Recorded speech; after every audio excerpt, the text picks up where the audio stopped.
نبی اکرم صلی اللہ علیہ وسلم کے صحابہ کا معمول تھا کہ جب وہ باہم ملاقات کرتے تھے تو اس وقت تک علیحدہ نہیں ہوتے تھے جب تک ایک دوسرے کو سورۃ العصر نہ سنا لیں. اس کے بعد وہ پھر سلام کرتے تھے اور اپنے اپنے راستے پر چلے جاتے. یعنی تذکیر کے لیے، یاد دہانی کے لیے، ہدایت کے جملہ مراحل کو واضح کرنے کے لیے ایک ایک لفظ میں یہ سورہ مبارکہ جو ہے واقعتاً اسی کی مثال ہے کہ سمندر کو کوزے میں بند کر دیا.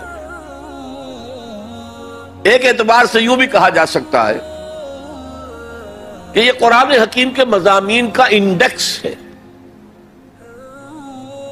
قرآن میں کچھ تاریخی واقعات بیان ہوئے ہیں، کچھ ازل کی باتیں بتائی گئیں، آدم کی تخلیق کا مرحلہ بتایا گیا، آدم و ابلیس کا قصہ بیان کیا گیا، پھر بہت سے انبیاء کے حالات بیان کیے گئے، پھر ہمیں آخرت کی خبریں دی گئیں. ان سب کی طرف اشارہ ہو گیا والعصر، زمانہ گواہ ہے. ان الانسان لفی خسر الا الذین آمنوا. اب یہ ایک بہت بڑا عنوان ہے قرآن کے مضامین کا، بہت جامع عنوان. آمنو، کن کن چیزوں پر ایمان، کس انداز میں ایمان، یہ تشریح قرآن میں ملے گی آپ کو مکی صورتوں کے اندر. وعملوا الصالحات، تیسرا مضمون کیا ہے؟ اچھے اعمال، صالح اعمال. اسی کی تفسیر تو ہے، اخلاقی تعلیمات ہے، بیسک ہیومن موریلٹی کا تذکرہ ہے، پھر شریعت کے احکام ہیں، یہ کرو یہ نہ کرو. یہ سب کیا ہے؟ عمل صالح کی تفسیر ہے. وتواصوا بالحق، یہ کیا ہے؟ یہ مختلف عنوانات سے قرآن مجید میں مضمون آیا. کہیں اس کو کہا گیا امر بالمعروف نہی عن المنکر، کہیں سے کہا گیا ادعو الی سبیل ربک، اور اس کے اوپر مفصل مضامین ہے. اور وتواصوا بالصبر، مدنی صورتوں میں جبکہ جنگیں ہو رہی تھیں تو صبر کی جو تلقین آئی ہے جس طرح سے آئی ہے وہ آپ کے علم میں ہے. تو یہی تو مضامین ہے نا قرآن کے. تو گویا کہ سورۃ العصر جو ہے مضامین قرآن کا ایک جامع انڈیکس ہے. چوتھی بات یہ نوٹ کر لیجئے کہ یہ کلام انتہائی مؤکد ہے، نہایت تاکیدی ہے. پہلے تو اللہ قسم کھا رہا ہے. اللہ بغیر قسم کھائے بھی کوئی بات کہے تو مستند ہے ان کا فرمایا ہوا، لیکن تاکید کے لیے والعصر، زمانے کی قسم کھائی. ان الانسان لفی خسر، ان تاکید کے لیے، لفی لام پھر تاکید کے لیے، خسرن تفخیم کے لیے، معمولی خسارہ نہیں، 1000 2000 لاکھ 2 لاکھ کروڑ 2 کروڑ کا خسارہ نہیں، بہت بڑا خسارہ. تاکید کی انتہا ہے. یہ 4 باتیں نوٹ کرنے کے بعد اب ذرا اس کا ترجمہ اور اس کا انالیسس دیکھیے. آیتیں 3 ہیں. والعصر، زمانے کی قسم ہے. یہ کلام مفید نہیں بنتا، اس سے کوئی معنی سمجھ میں نہیں آتے جب تک یہ معلوم نہ ہو کہ کس بات پر قسم کھائی جا رہی ہے. لہذا بات بنے گی والعصر ان الانسان لفی خسر. اب یہ کلام مفید ہے، اس کے معنی سمجھ میں آ گئے. اسی طرح تیسری آیت کے کوئی معنی نہیں بنتے جب تک کہ دوسری آیت کے ساتھ نہ جڑے. الا الذین آمنوا وعملوا الصالحات وتواصوا بالحق وتواصوا بالصبر، سوائے ان کے جو ایمان لائے اور جنہوں نے نیک عمل کیے، جنہوں نے حق کی وصیت کی اور جنہوں نے صبر کی وقت تاکید کی. یہ اللہ سے کلام شروع ہو رہا ہے تو یہ تو مستثنا ہے نا. مستثنا منہ کیا ہے؟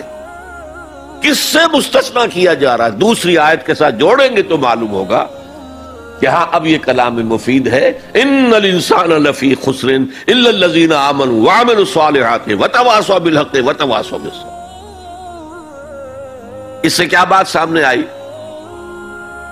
انگریزی میں جب آپ انالیسس کرتے ہیں کمپلیکس سینٹنس کا تو اس کا پرنسپل کلوز ایک ہوتا ہے. پرنسپل کلوز کیا ہے؟ ان الانسان لفی خسر. یہ اپنی جگہ ایک مکمل جملہ ہے، مکمل مفہوم کا حامل ہے. اگرچہ پہلی آیت بھی اسی کے ساتھ جڑ جائے گی، تیسری بھی جڑ جائے گی، اور یہ تینوں مل کر بھی ایک جملہ بنتے ہیں.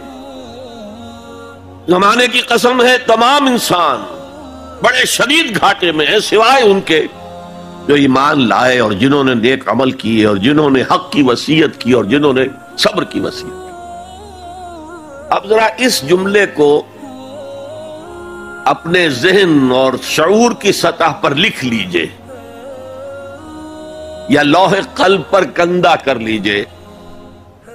زمانے کی قسم ہے تمام انسان خسارے میں ہیں، گھاٹے میں ہیں سوائے ان کے جو ایمان لائے اور جنہوں نے نیک عمل کیے اور جنہوں نے ایک دوسرے کو حق کی وصیت کی اور جنہوں نے صبر کی وصیت. اس جملے کو بار بار پڑھیے، بار بار پڑھیے، بار بار پڑھیے اور پھر کچھ نتیجے نکالیے. اس جملے میں کامیابی اور ناکامی کا ایک معیار ہمارے سامنے آ رہا ہے.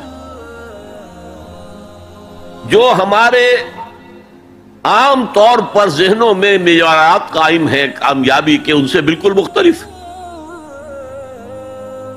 ہم کسے کامیابی سمجھتے ہیں؟ جو زیادہ دولت مند ہے زیادہ کامیاب ہے، جس کی جائیداد زیادہ ہے زیادہ کامیاب ہے، جس کی تجارت بہت پھیلی ہوئی ہے زیادہ کامیاب ہے، جس کے پاس عہدہ بہت بڑا ہے زیادہ کامیاب ہے. یہی ہمارے کامیابی کی تصورات ہیں. ان تمام تصورات کی نفی ہے. کامیابی ان چیزوں سے متعلق ہے ہی نہیں. کامیابی تو ان چار چیزوں سے متعلق ہے: ایمان، عمل صالح، تواصی بالحق، تواصی بالصبر.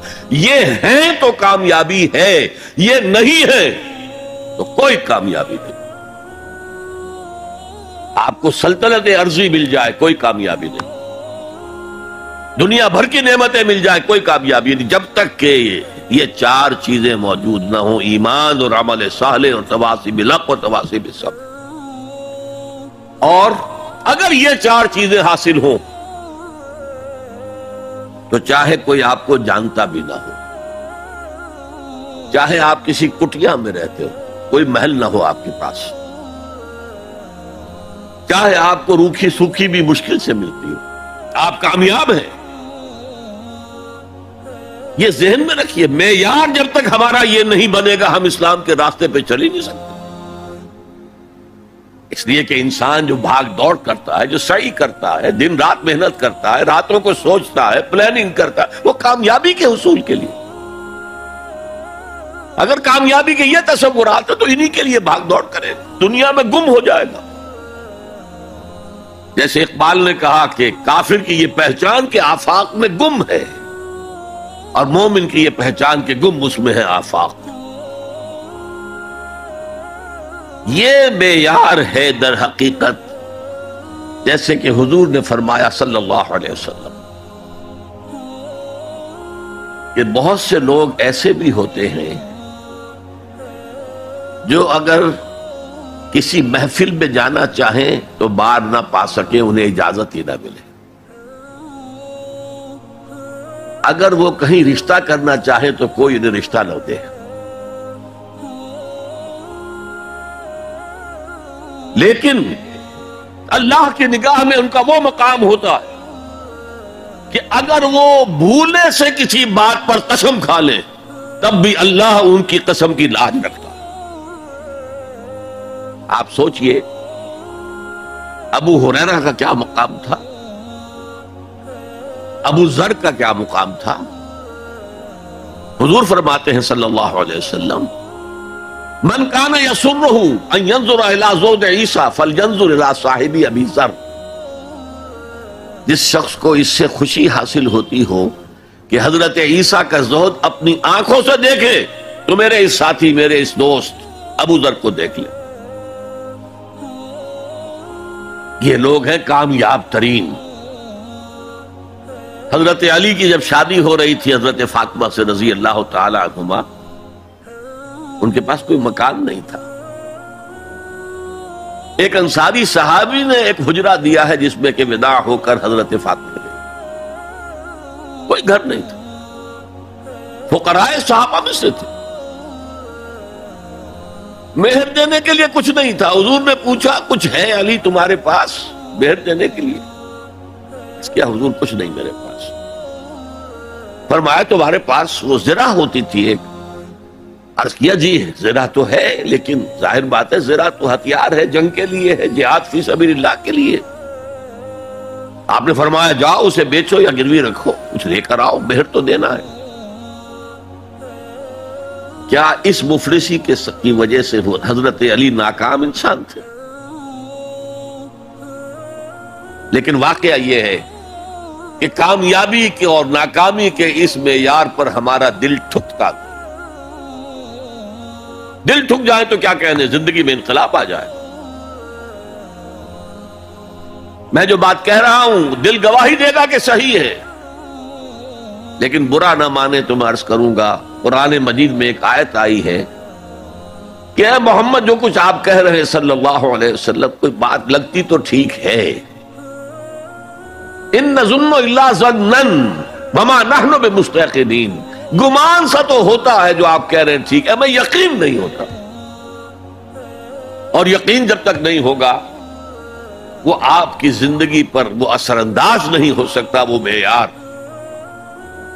کہنے کو ہم کہتے ہیں ہمارا آخرت پر ایمان ہے، اور آخرت کی زندگی ابدی زندگی ہے، اور اصل زندگی آخرت کی زندگی ہے. وَإِنَّ دَارَ الْآخِرَةَ لَهِيَ الْحَيَوَانُ.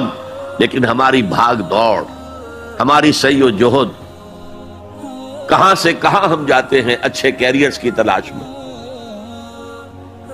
ایک ملک کے اندر بھی ادھر جاؤ ادھر جاؤ، ادھر جا کر کوئی تلاش کرو. ملک سے باہر بھی عرب ممالک میں جاؤ، یو اے ای میں جاؤ، امریکہ میں جاؤ، اور کتنی خبریں آتی، کتنے لوگ مرتے ہیں انلیگل امیگریشن کی وجہ سے.